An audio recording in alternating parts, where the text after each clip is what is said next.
Insoniyatni chaqmoq urganda bu ko'pincha o'lim hollariga olib keladi.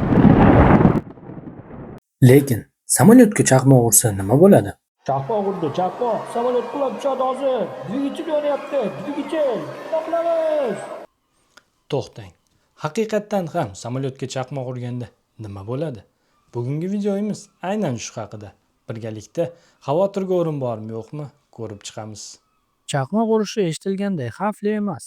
Har bir tijorat samolyotlari o'rtacha har yili bir marta chaqmoq urishiga duch keladi. Ammo bu chastota, parvoz yo'nalishi, ob-havo sharoitlari va yillik parvozlar soniga qarab o'zgaradi. Federal aviatsiya boshqarmasining hisob-kitobiga ko'ra, tijorat samolyotlari har 1000 soatda bir marta bo'lsa ham chaqmoqqa duch kelishadi. Chaqmoq urishlari asosan samolyot ko'tarilayotganda yoki pastlayotganda yuz beradi. Chunki bu paytda elektr zaryadlangan bulutli ob-havo tizimlari orqali uchib o'tadi. Samolyot elektr zaryadlangan hudud orqali uchib o'tganda elektr maydonida buzilish yuzaga keladi va chaqmoqni bulutdan samolyotga urilishiga sabab bo'ladi. Samolyot balandlikda barqaror holatda uchayotganida chaqmoq urishi ehtimoli pastroq, chunki u aksariyat momaqaldiroq bulutlarning ustida uchadi. Ammo baribir kuchli bulutlar tepasida bo'lishi mumkin bo'lgan chaqmoq ham samolyotga ta'sir qilishi mumkin. Masalan, men o'zim ham tush paytida chaqmoqqa duch kelganman. O'zimda yorug'lik chaqnadi. Lekin hech qanday jiddiy zarar ro'y bermadi. Samolyot hech qanday zarar ko'rmadi. Ishonmasligingiz mumkin. Lekin samolyotlar aslida chaqmoq urishiga bardosh beradigan qilib ishlab chiqarilgan. Samolyotning konstruksiyasi shunday tuzilganki, chaqmoq urganda elektr toki samolyotning tashqi tuzilmalari orqali oqib o'tadi va maxsus qurilmalar statik zaryadlar orqali tashqariga chiqariladi. Bu statik zaryadlar odatda qanotning yoki dum qismining orqa chetlarida joylashgan. Ular parvoz davomida havo bilan ishqalanishdan hosil bo'ladigan statik elektr zaryadlarni yo'qotish uchun maxsus mo'ljallangan. Chaqmoq urgan holatlarda ham bu qurilmalar elektr energiyasini xavfsiz tarzda tarqatadi.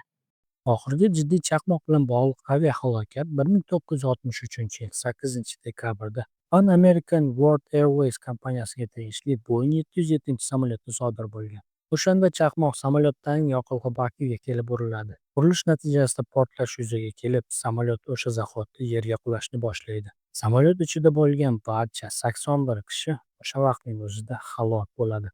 Ushbu aviahalokatdan so'ng samolyot konstruksiyalari standartlari sezilarli darajada yaxshilandi. Hozirgi zamonaviy samolyotlarning barchasi chaqmoq urishiga qarshi yuqori darajada himoyalangan. Samolyotning korpusi asosan alyuminiydan yasalgan bo'lib, bu elektr tokini tashqi samolyot yuzasi bo'ylab aylantirib, salon ichiga kirishiga yo'l qo'ymaydi. Bu xuddi Faraday qafasi singari ishlaydi va samolyot ichidagi yo'lovchi va ekipajlarni chaqmoq urishidan himoya qiladi. Shuningdek, samolyotdagi barcha muhim tizimlar, jumladan dvigatellar va elektr boshqaruv qurilmalari elektr tokidan himoyalangan va ko'p darajadagi zaxira tizimlariga ega. Agar bitta tizim ishdan chiqsa, boshqasini davom ettira oladi. Samolyot qismlari, masalan, qanot uchi, burun, dum, fyuzelyaj kuchli elektr tokiga qarshi laboratoriyalarda sinovdan o'tkaziladi. Bu laboratoriyalar chaqmoq energiyasiga teng tokni taqsim etib, samolyotning qanday javob berish reaksiyasini tekshiradi.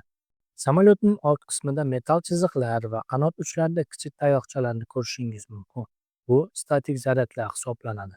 Ular havo bilan ishqalanishdan hosil bo'lgan statik elektrni yo'qotishda xizmat qiladi.